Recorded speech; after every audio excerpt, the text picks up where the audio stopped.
Bueno, buenas noches. Vamos a comenzar el shiur de la noche.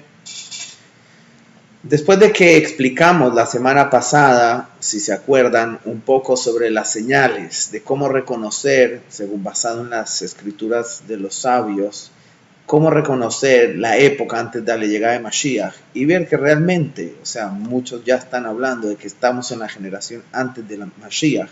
Y por eso, ya que es un tema latente, algo que tenemos que estar viviendo hoy, es por eso que el shiur de hoy vamos a hablar la parte que tiene que ver con el ¿por qué Mashiach? ¿Para qué necesito Mashiach? ¿Será que puedo vivir la vida sin Mashiach? Es decir, tenemos que entender hacia nosotros mismos el por qué nosotros necesitamos la llegada de Mashiach y el por qué es indispensable para nosotros vivir sin él. Obviamente que si entendemos esto, nos vamos a despertar a hacer todo lo que está en nuestras manos para que finalmente llegue, ser prácticos y que podamos estar con Mashiach incluso antes de finalizar esta noche. Por eso, para comenzar, hay una Gemara en el Tratado de Shabbat, en la página 31, muy interesante. No la tengo acá, pero se las voy a decir, se las voy a leer. Dice así la Gemara: en el momento que la persona sube al juicio celestial, es decir, que después de los 120 años que la persona se va de este mundo y llega al juicio arriba, le hacen, dice, unas preguntas. La primera pregunta es: ¿hiciste negocios con honestidad? La segunda pregunta es: ¿fijaste tiempo para el estudio de la Torá? La tercera pregunta, dice la Gemara, es: ¿te dedicaste a tener hijos? La cuarta pregunta es, y que en esta nos vamos a enfocar, es: Tzipita la Yeshua, ¿tú esperaste la salvación? ¿Esperaste la llegada de Mashiach mientras estabas allá abajo en el mundo terrenal?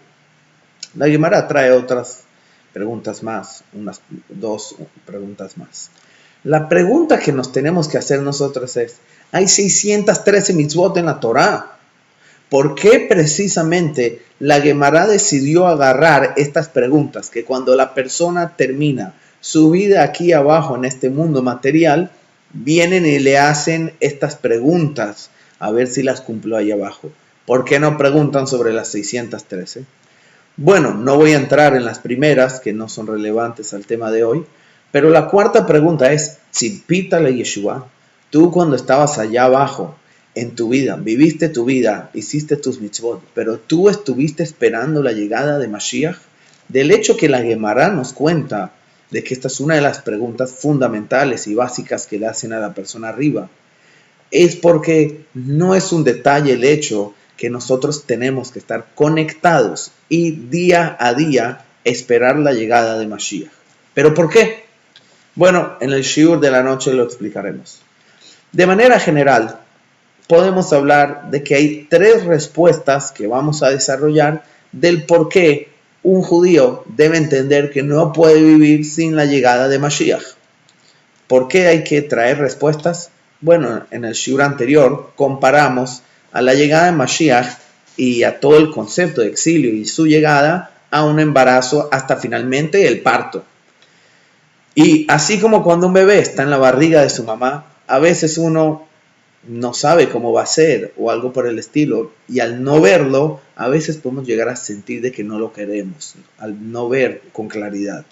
Por eso, precisamente tenemos que estudiar de estos temas, entender y responder a las preguntas que tenemos de Mashiach, el por qué me hace diferencia en mi vida, y de esa manera vamos a poder ver con más claridad del por qué tenemos que pedir su llegada.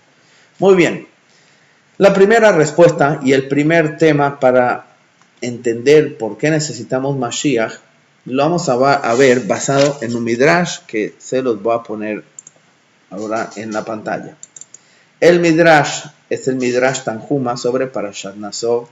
En esa parasha está hablando de los sacrificios que trajeron cada uno de los líderes de las tribus cuando se inauguró el Mishkan, el tabernáculo.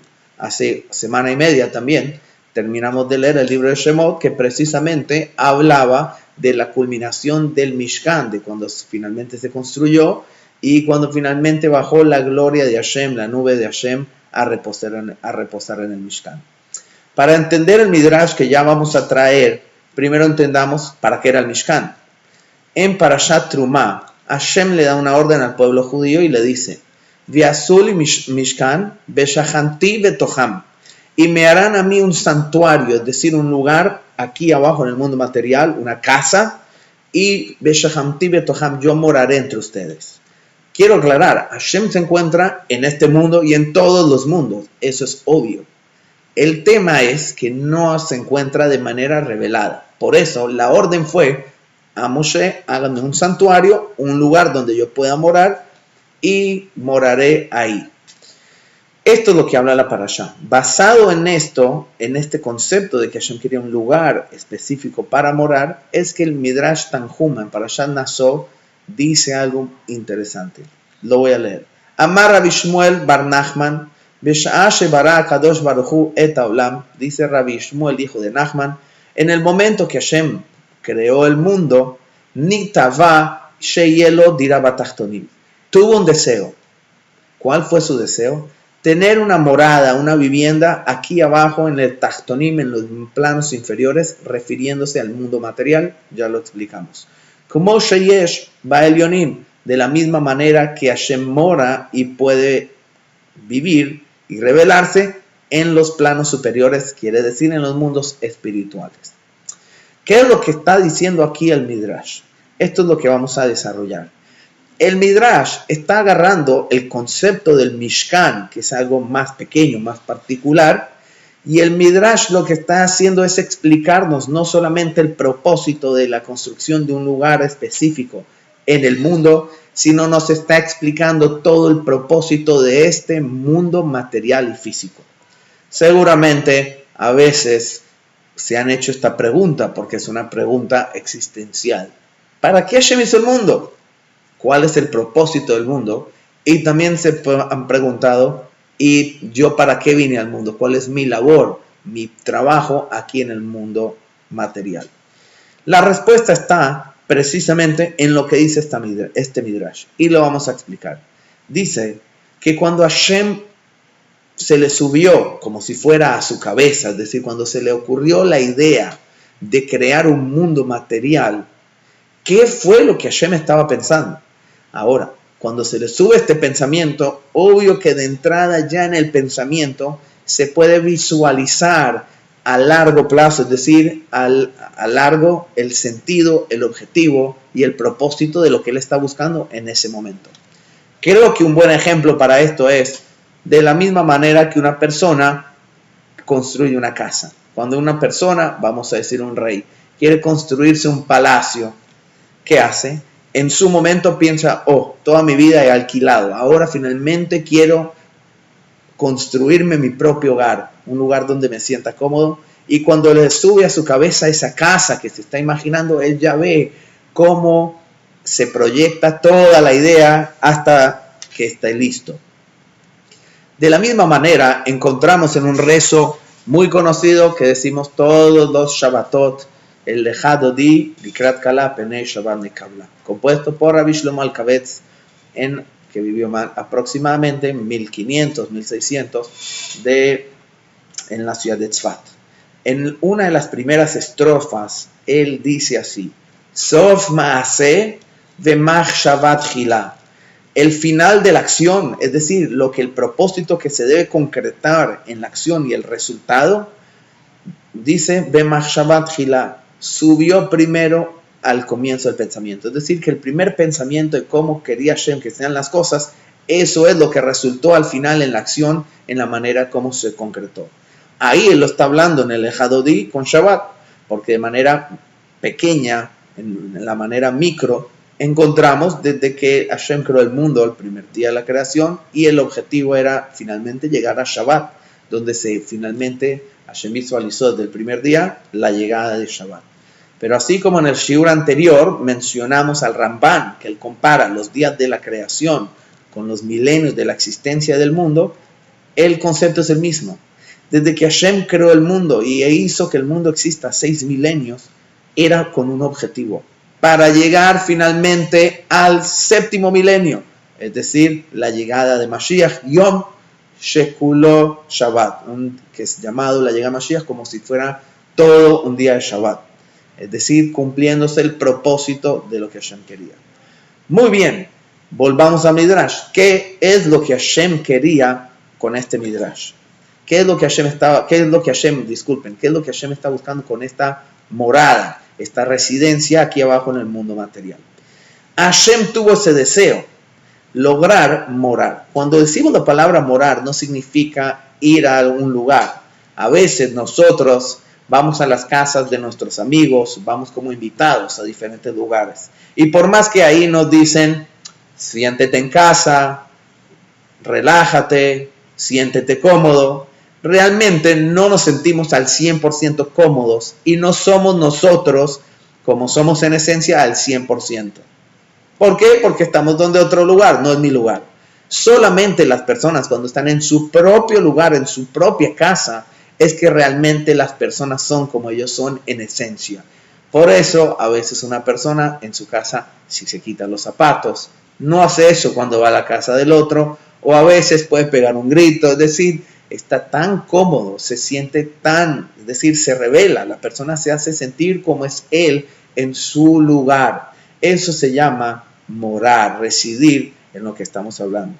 De la misma manera, Hashem quería un mundo material donde él pueda morar y sentirse cómodo. Cómodo significa revelado, que su luz se pueda sentir por todas las esquinas del mundo material. ¿Cuál es la novedad? De que en los mundos superiores espirituales eso ya ocurre, pero no en el mundo material. Por más de que Hashem obviamente que se encuentra en todos los mundos, incluso en este, pero como mencionamos, no se encuentra de manera revelada. Hashem quería que este mundo sea un lugar preparado para poder que se pueda sentir su presencia de manera revelada. El mundo material, al ser material o físico, tangible, donde los 5 sentidos funcionan, el tacto, el gusto, ver, escuchar, a veces ese mundo material es una contradicción a lo espiritual. Precisamente gracias a que vemos una mesa, un árbol, un carro, a veces es que nos da a parecer de que Hashem no está, de que el mundo funciona de manera independiente. Precisamente en ese lugar es donde Hashem dijo, yo quiero estar ahí. Ese lugar espero que algún día se convierta en mi morada y donde se pueda sentir mi gloria, mi luz por todos los lugares y no sea una contradicción con lo material. ¿Y cómo se hace eso? Bueno, ¿qué hizo Hashem? Contrató sus obreros para realizar la obra. Y por eso a cada obrero le dio un área específica. Hay uno que es el plomero, otro la parte eléctrica, el otro las terminaciones artísticas de las puertas, etc. Cada obrero tiene su parte. De la misma manera, Hashem puso en este mundo al pueblo judío. ¿Para qué? Para que cada uno en su lugar específico, porque cada uno tiene una misión para él, una misión personal, que es arreglar su parte del mundo, sea su entorno, por eso vive en tal lugar, en tal país, su ambiente, su trabajo, su familia, cada uno en su entorno tiene que dedicarse a construirle su hogar a Hashem. ¿Y cómo se hace? Para eso Hashem nos dio el plano de la construcción. Esta es la Torah, como dice el Zohar, que Hashem vio en la Torah y creó el mundo, haciendo referencia a que la Torah que nos dio es este plano, estas instrucciones de cómo se logra para realizar este hogar y cambiar lo material de tal manera de que Hashem pueda venir a morar en este mundo. Este es nuestro trabajo, cambiar al mundo a través del cumplimiento de las mitzvot, como lo explica la Torah. ¿Por qué? Porque las mitzvot son materiales, involucran un objeto físico. Como por ejemplo, ahora viene Pesaj. Para cumplir la mitzvah de matzah se necesita harina, agua, mezclarlo, hacer una comida. Así también un tefilín es de cuero y cualquier otra mitzvah involucra algo material de este mundo. Por eso, cuando agarramos todo lo material, cada uno, como dije, en su lugar y en su misión, y transformamos, convertimos estos objetos físicos, el carro que nos rodea, en cosas para servir a Hashem, encaminados con un propósito, en ese momento estamos, aunque no lo creamos, estamos cambiando, estamos refaccionando esa cosa material y lo estamos le estamos internalizando espiritualidad. De esta manera se trabaja hasta que finalmente el mundo ya está listo, es decir, hasta que el edificio, el palacio que se está construyendo está listo para que venga a ser habitado por la persona que lo deseaba, por el rey. En este caso, la casa de Hashem está lista. Ahora, ya que entendimos, hay un propósito de por qué Hashem creó el mundo y entendemos cuál es el trabajo que tenemos que hacer y hacia dónde nos estamos dirigiendo, ahora imagínense esto. ¿Qué pasaría si un padre manda a su hijo a la universidad, no a cualquiera, a una de las mejores, y le dice, hijo, quiero que seas el mejor abogado o el mejor doctor del mundo? Y para eso lo manda y consigue la plata, un gran sacrificio para pagar la mejor universidad. ¿Y qué pasa? Su hijo va, estudia, hace todo lo que tiene que hacer, pero en la universidad la pasa bueno, socializa, sale con amigos, etc. Y cuando ya se acerca a la culminación de la carrera, al final, le dice el hijo al padre, papi, la verdad estaba pensando, no me quiero graduar, me quiero quedar toda la vida en la universidad, me encanta, la paso buenísimo. ¿Cuál sería la reacción del padre? Hijo, ¿no estás entendiendo? Invertí todo lo que tengo, no poco, todo lo que yo tenía, mis fuerzas, dedicación y dinero lo invertí para que tú te conviertas en el mejor abogado o mejor doctor. Y tú te quieres quedar trabado en la mitad, varado en la mitad del proceso porque la estás pasando bien. No me molesta que la pases bien, pero tienes que entender que fuiste ahí para lograr algo, para terminar, para llegar a un objetivo, no para quedarte viviendo toda la vida en el proceso. Por eso, de la misma manera, se puede dividir, vamos a decir, en tres, cómo es la creación del mundo. Y así también cualquier cosa. Primero está la idea que me surge de lo que yo quiero. A Hashem se le ocurrió un mundo. Después está el proceso para llevar a cabo esto, que ya lo explicamos. Y finalmente está la culminación, llegar al objetivo. El objetivo del por qué Hashem creó el mundo y el por qué estamos acá es llegar a esa culminación, es decir, a la llegada del Mashiach. Mashiach representa cuando el mundo ya va a estar totalmente cambiado, purificado y arreglado por los judíos a través de hacer mitzvot durante generaciones y generaciones, y finalmente se llega al momento que Hashem puede revelarse en este mundo y ya lo material puede recibirlo y se puede sentir esa santidad. Esto es lo que conocemos como el periodo Yemot HaMashiach, que en el shiur próximo hablaremos obviamente con más detalle de ese periodo, pero la idea es eso, es llegar a esta etapa. Por eso dice Sof Maaseh ve'Machshavat Tchila. Desde que Hashem creó el mundo, estaba esperando el momento de poder llegar a este objetivo, a este propósito. Por eso, cuando vivimos nuestras vidas en este mundo material, a veces nos preguntamos, ¿y para qué hacemos mitzvot? ¿A dónde estamos apuntando? Muy simple. Todo lo que tú estás haciendo, sea a nivel general o a nivel particular, como lo explicamos, estás dirigiéndote a lograr de que Hashem logre bajar a este mundo material y reposar en este mundo y podernos unir a él. Por eso, esta es la primera respuesta. ¿Por qué necesitamos Mashiach? Muy simple. Porque no nos quedamos varados en el proceso. No vinimos para quedarnos toda la vida en la carrera universitaria. Estamos esperando finalmente que se cierre el ciclo y se cumpla el objetivo.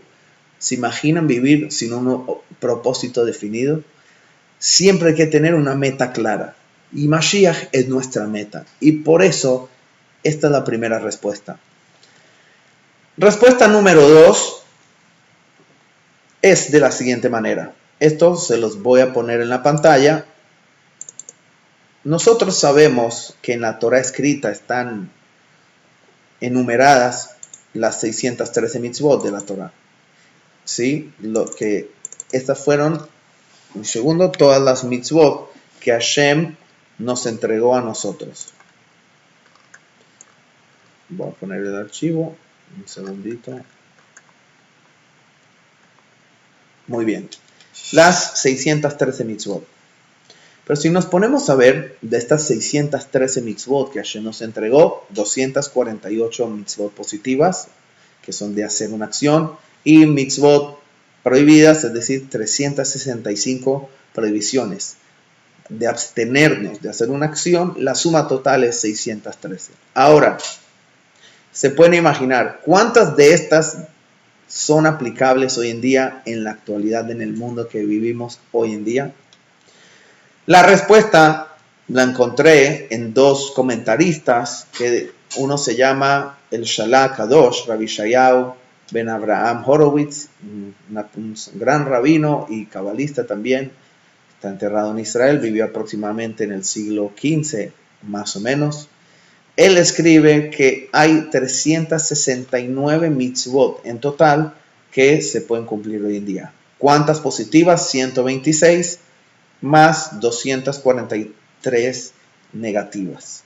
También así escribe el Sefer HaChinuch, que es un libro que codifica las 613 mitzvot, y en la introducción también explica todo esto.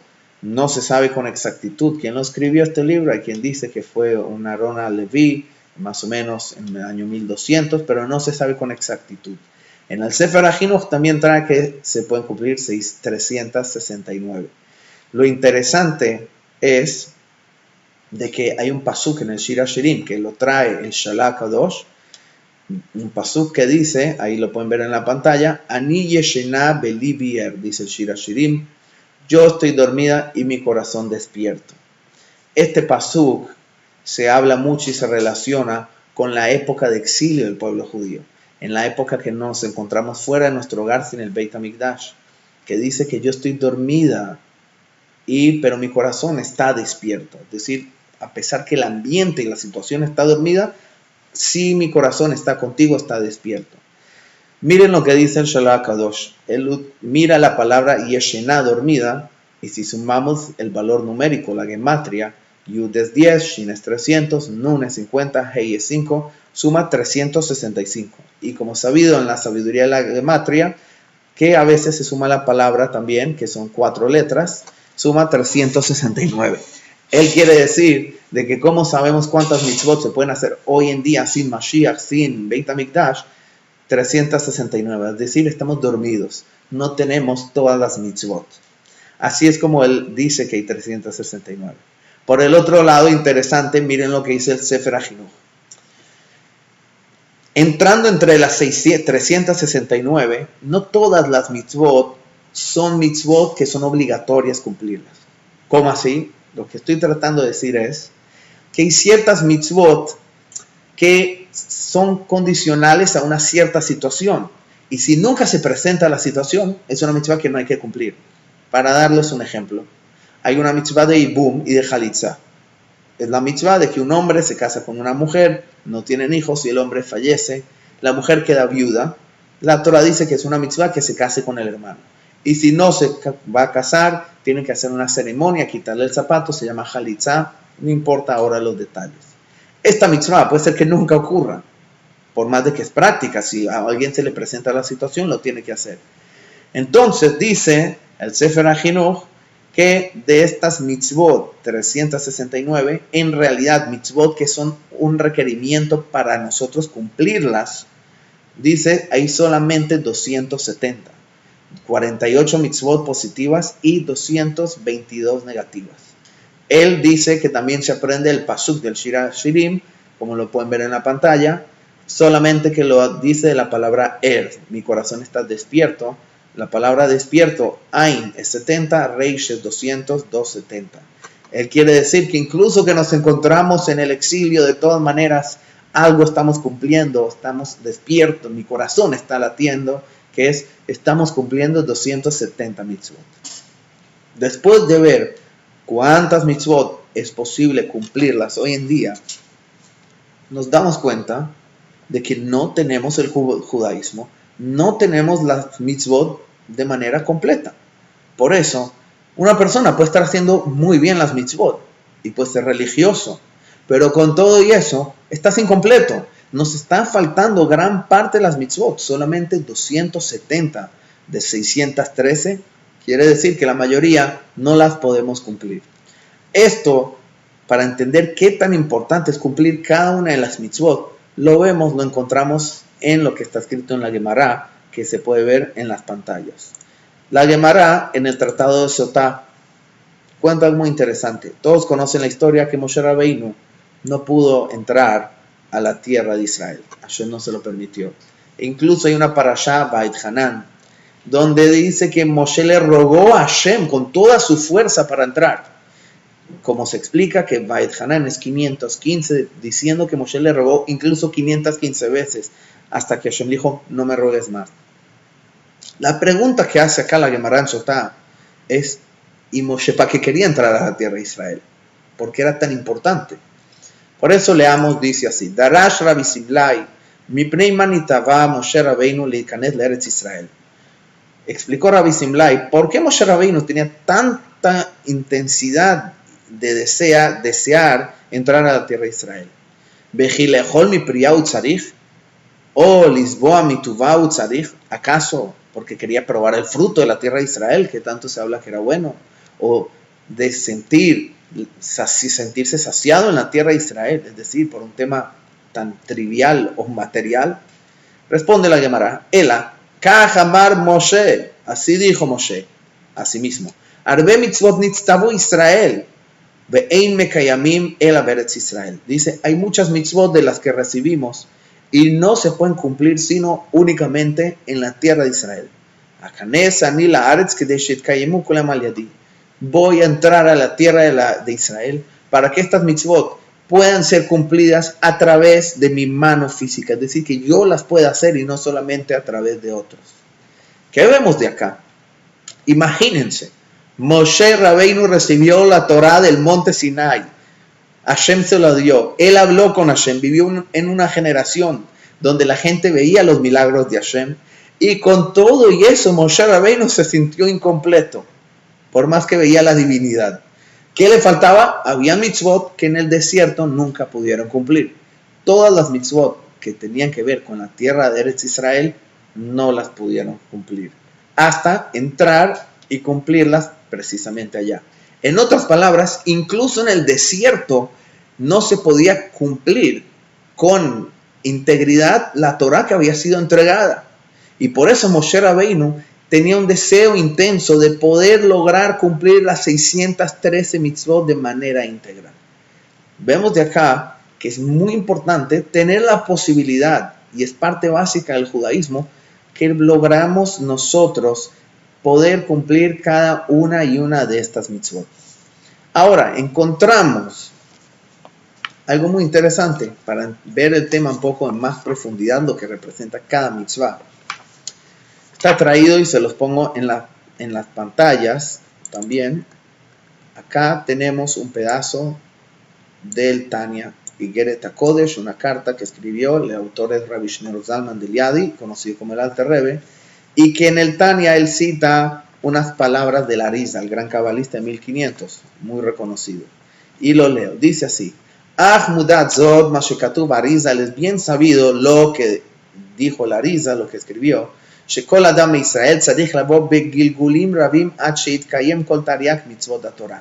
Dice, es bien sabido que todo judío tiene que bajar al mundo en diferentes reencarnaciones hasta finalmente poder cumplir las 613 mitzvot. ¿Cómo? במחשבה, דיבור ומעשה. Sean mitzvot que se cumplen a través del pensamiento o del habla o de la acción. Pensamiento, amar a Hashem, del habla, la mitzvah, por ejemplo, el Birkat Hamazon, de recitarlo con la boca, y de la acción, las mitzvot que hay que realizar con el cuerpo. Es decir, que todo el mundo tiene que bajar no sé cuántas veces a este mundo para finalmente lograr cumplir de manera completa la Torah. Continúa, leashlim levushei nafsho uletaknam. Dice, para poder completar las vestimentas. Las mitzvot son comparadas a ropas que visten a la persona. Y por eso la persona debe tenerlas todas, completarlas y también arreglarlas, que estén bien. Shelo yele bushat de hasra, para que no ocurra, como dice el Zohar, que tenga vestimentas faltantes para su neshama. Levad mitzvot atuliyot b'melech shu motzi kol Israel ki hu klalut kulam. Dice, fuera de mitzvot, como por ejemplo las mitzvot que tienen que ver con el rey de Israel, por darles un ejemplo, no puede tener muchos caballos. Esta mitzvah no toca venir y cumplirla en una reencarnación, porque el rey al cumplirla en su generación hace que todas la cumplan. Entonces, sacando estas mitzvot, que hay que vivir en una época donde haya el rey. Ahora, acá explica el motivo.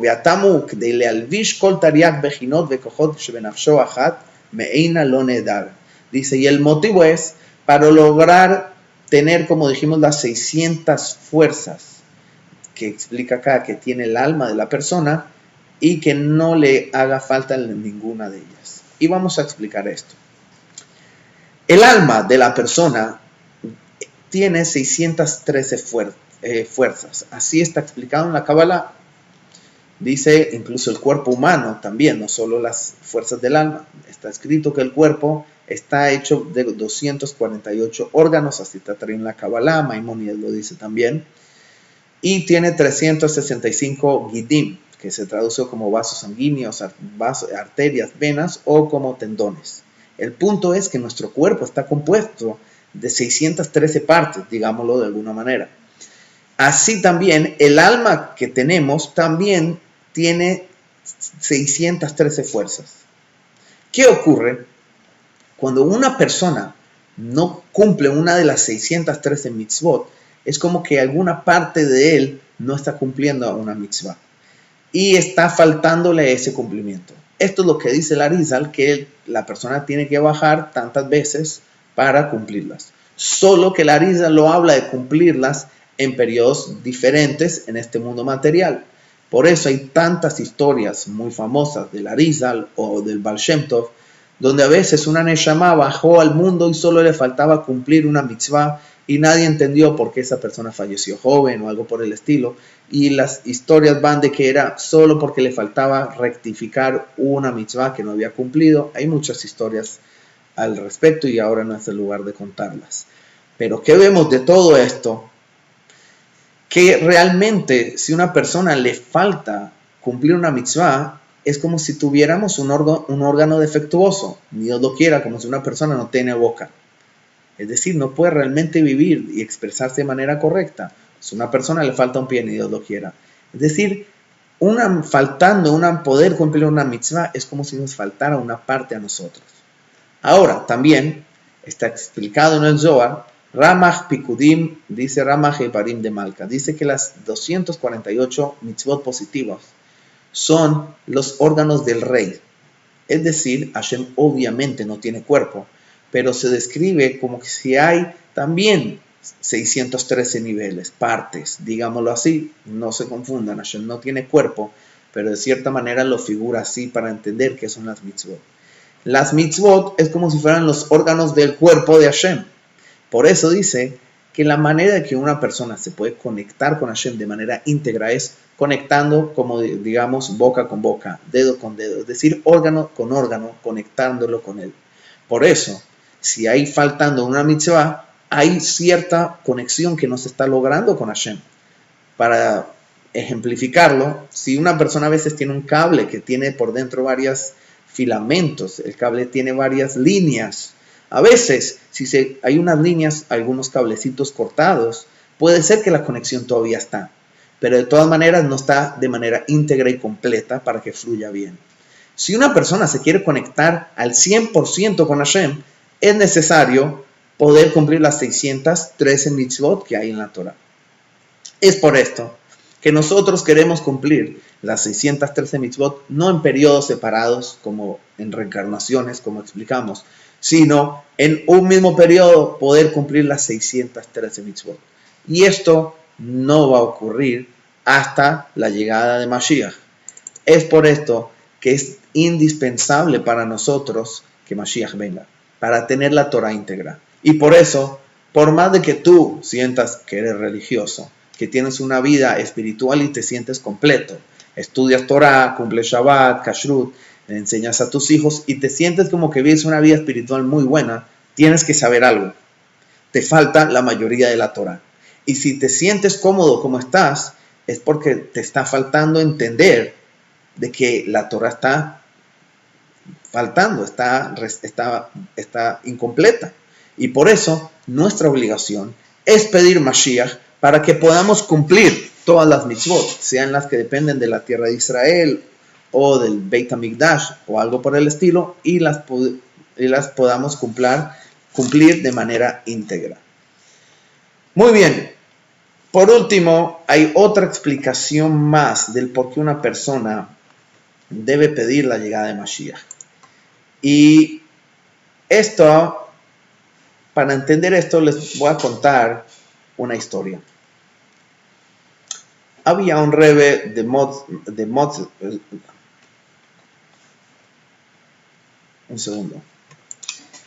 Había en Europa, en Polonia, en los tiempos de la Segunda Guerra Mundial, antes, había una dinastía jasídica conocida como el rebbe de Modzich. El rebbe de Modzich. El rebbe Modzich tenía hasidim repartidos por toda Europa. Él vivía en un pueblo cercano a Varsovia, se llamaba Otvotsk, y tenía hasidim, como les dije, en diferentes lugares. En Varsovia vivía uno de los grandes hasidim de rebbe Modzich, se llamaba Rabbi Azriel David Fastag. Este hasid era muy conocido porque, fuera del hecho que la manera de alimentarse tenía un local donde vendía ropa, pero realmente su pasión y su ocupación principal él era un cantante increíble, tenía una voz súper dulce, y por eso él era el hazán en su sinagoga. Era muy conocido por su canto y la dulzura como él cantaba. Y por eso, cada vez que llegaban las fiestas, Rosh Hashanah y Yom Kippur, viajaba donde su rebbe, donde Rabbi Betzalel, Rabbi Yedidia Betzalel, y hacía de hazán frente al rebbe de Modzich. Y cada vez que este Rabbi Azriel componía una nueva melodía, obviamente se la enviaba a su rebbe, y cuando llegaba una melodía a donde el rebbe, era como si fuera un Yom Tov, un día de súper alegría en Polonia. Lastimosamente llegaron los tiempos difíciles en Europa de la Segunda Guerra Mundial, del Holocausto, y como es bien sabido, empezaron con el gueto en Varsovia, donde estaba Rabbi Azriel. El rebbe de Modzich logró escaparse, se fue a Lituania, después a Rusia, Shanghai, terminó en Nueva York, llegando a Nueva York en 1940, pero este hasid, Rabbi Azriel, estaba en el campo, en el gueto de Varsovia, y después fue deportado en los trenes de exterminio al campamento de Treblinka. Cuenta la historia que cuando iban el camino en el tren, estaban en ese tren que se pueden imaginar, donde estaba lleno ya de personas sin vida, de gente preocupada, triste, silencio y mucho frío en la mitad de la noche. Y cuentan que en eso, una persona vieja le pregunta a otro hasid, le dice: ¿tú te acuerdas la melodía que se cantaba frente al rebbe Modzich de Mare Cohen de Yom Kippur? Y el otro dice: pero ahora. Y Rabbi Azriel, escuchando y estando en su mente en las melodías de Yom Kippur con su rebbe, de repente se le viene a la cabeza el principio de fe de Maimónides, que dice: Ani ma'amin be'emunah shlema bebiat HaMashiach, que yo creo con fe perfecta sobre la llegada de Mashiach. Y en ese momento, yendo a ser exterminado, lo que se le vino a la mente fue eso.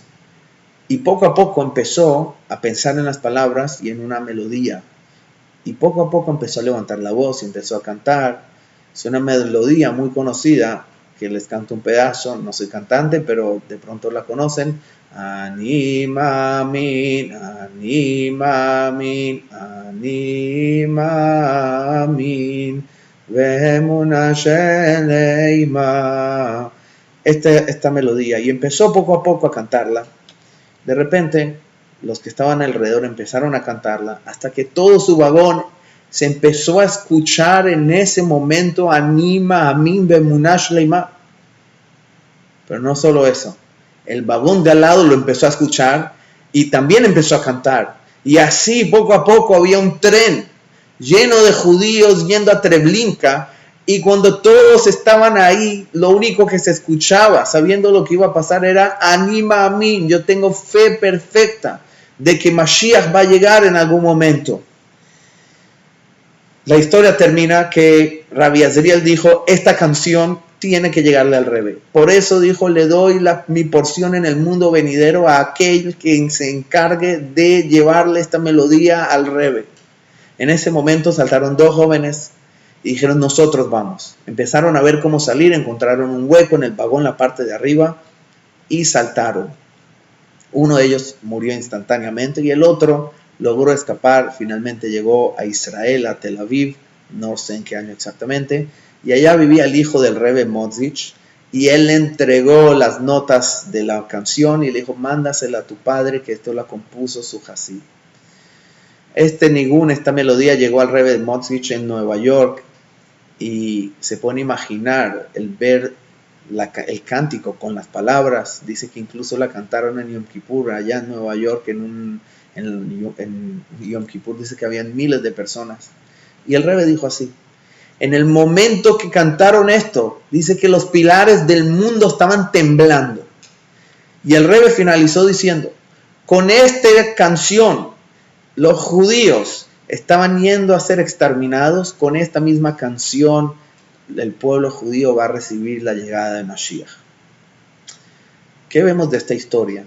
Que siempre donde hubo tragedia, dolor, sufrimiento, donde hubo persecución y donde estaba lleno de antisemitismo, siempre el pueblo judío tenía claro el anima mi bemunah shleima.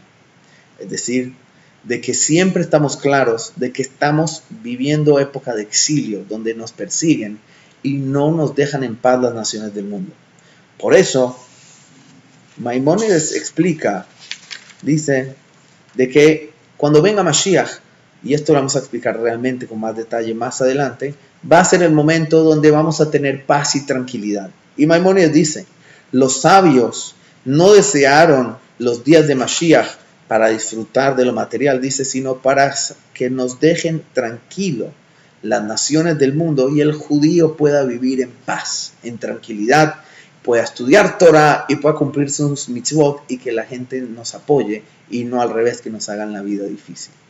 Vemos que Mashiach también viene en el plano físico, de cierta manera, a solucionar, a traernos paz, tranquilidad. No solamente a nivel global, como acabamos de explicar, sino también a nivel personal.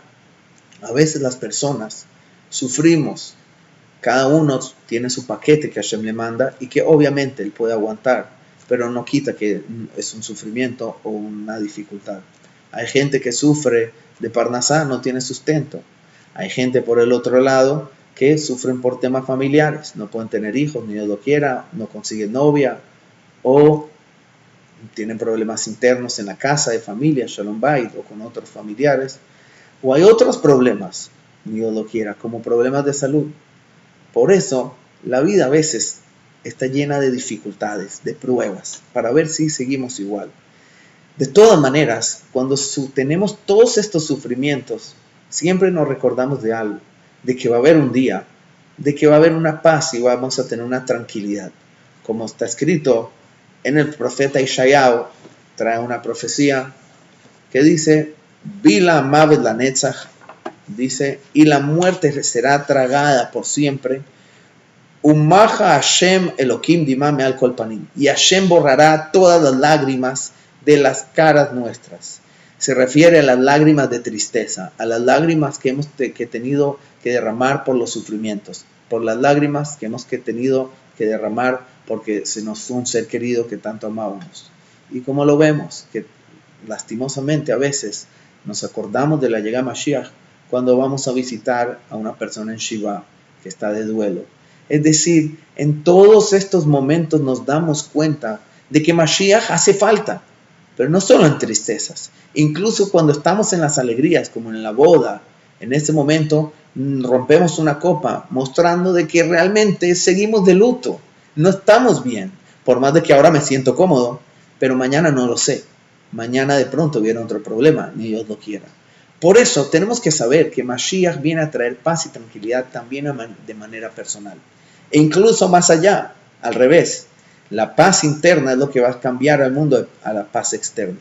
Como es sabido, que en realidad el mal más grande lo tenemos por dentro, se llama el Yetzer Hara.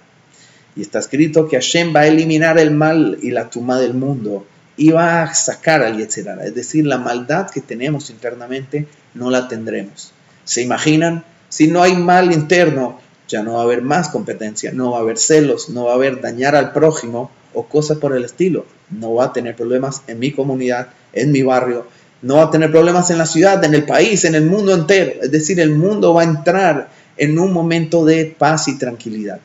Por eso el tercer motivo significa, literalmente, nos va a salvar de todo tipo de sufrimiento que podamos llegar a tener.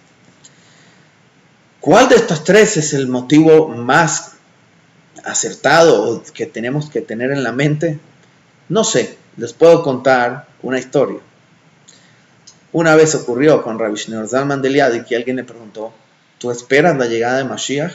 Y Rabbi Shneur Zalman le respondió, el Mashiach que yo espero no es el que tú estás esperando. Y el que yo estoy esperando no sé si es el que tú quieres esperar. Lo que le quiso decir es lo siguiente. A veces tú estás esperando Mashiach. El Mashiach que tú estás esperando es porque viene a salvarte de tus problemas. Dice el Mashiach que yo estoy esperando no es ese.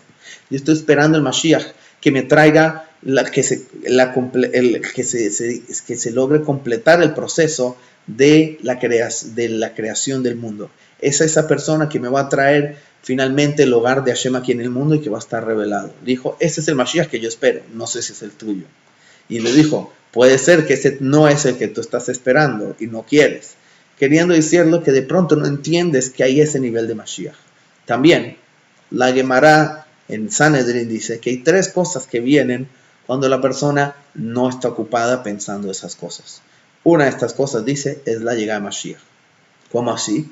Mashiach va a llegar cuando no estamos pensando en él. Hay varias explicaciones y una explicación es de que obvio que vamos a poder estar pensando en Mashiach, pero realmente el Mashiach que estamos pensando y lo que va a hacer no es realmente el Mashiach que de verdad, la grandeza y la salvación que va a lograr traer. Puede ser que a veces estamos pensando en Mashiach de manera egoísta, me refiero a temas personales. No está mal, pero sigue viniendo desde nuestra perspectiva. Pero a veces está pensar en Mashiach a un nivel mucho más importante. No pensar en nosotros, pensar en Hashem.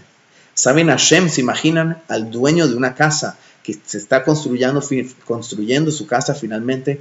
¿Cuánto desea que finalmente su casa esté lista para él venir? Imagínense en las ganas que está teniendo Hashem de querer bajar a su mundo y revelarse. ¿De qué depende? De que nosotros terminemos de realizar nuestro trabajo. Por eso, a veces tenemos que pensar en Mashiach, no nosotros, en él. Le estamos haciendo como si fuera un favor a Hashem. Por eso, tenemos tres motivos del por qué no podemos vivir sin Mashiach. No podemos estar tranquilos. A veces una persona vive en un país y se tiene que mudar y dice, uy, pero en ese país hay un problema y lo único que hacemos es mudarnos, intercambiar de problemas. ¿Y qué nos damos? Nos damos cuenta que estamos tratando de buscar Mashiach, el lugar perfecto, y no lo hemos encontrado. Pero ese es el punto, que entendamos que no lo vamos a encontrar en este mundo antes de su llegada. Y por eso, en realidad, no importa cuál de los tres motivos. Estamos en un momento donde hay que traer Mashiach, donde hay que hablar de Mashiach, donde es un tema que no hay que ignorarlo. Lastimosamente he escuchado de que muchas personas tienen miedo a la llegada de Mashiach. Lo explicamos en el shur anterior, de que Mashiach va a venir con misericordia, con bondad, que todo lo descrito ya pasó, como lo hemos hablado anteriormente. Por eso no hay que tener miedo a Mashiach, y el problema es que no estamos hablando del por qué tenemos que vivir sin Mashiach. Si una persona llegara a entender por qué no puede vivir sin Mashiach, lo único que haría es pedirlo todos los días. Por eso tenemos que tener un propósito. Estamos caminando hacia una misión colectiva. ¿Se imaginan montarse en un avión donde el piloto es muy capacitado y llevas viajando 1 hora, 10 horas, 20 horas y vas y le preguntas ¿y hacia dónde vamos? Y te responde no sé, pero no te preocupes que todo está andando bien. Nadie quiere entrar en ese avión. Puede ser que estamos haciendo cosas bien, a veces cumplimos Torah y Mitzvot y nos sentimos bien, completos, pero no nos estamos dando cuenta que nos estamos dirigiendo hacia un propósito más grande. Por eso hay que buscar de manera práctica la llegada de Mashiach. Esta semana me llegó un mensaje de una persona que seguramente ya se está expandiendo por el mundo, no sé, invitándome a hacer un cambio personal a mí para que Mashiach venga ahora. Y no solo eso, sino yo llamar después a 5 personas para que hagan lo mismo. Es decir, tenemos que ser prácticos, tenemos que querer Mashiach y entender de que no podemos vivir sin él. Por eso le pedimos a Hashem y hacemos todo lo posible para que venga de una vez y todos podamos estar muy bien. Buenas noches y si Dios quiere, nos veremos en el shiur de la próxima semana, donde hablaremos de la descripción de Mashiach como persona. ¿Quién es Mashiach? ¿Cómo es Mashiach? ¿Cuáles son sus cualidades? ¿Cuál es su trabajo? ¿Cómo lo vamos a reconocer? ¿Cómo es ese proceso de su llegada exactamente? Lo hablaremos si Dios quiere. ¿Ok? Las preguntas, como siempre, las pueden hacer ahorita escritas. Muy bien.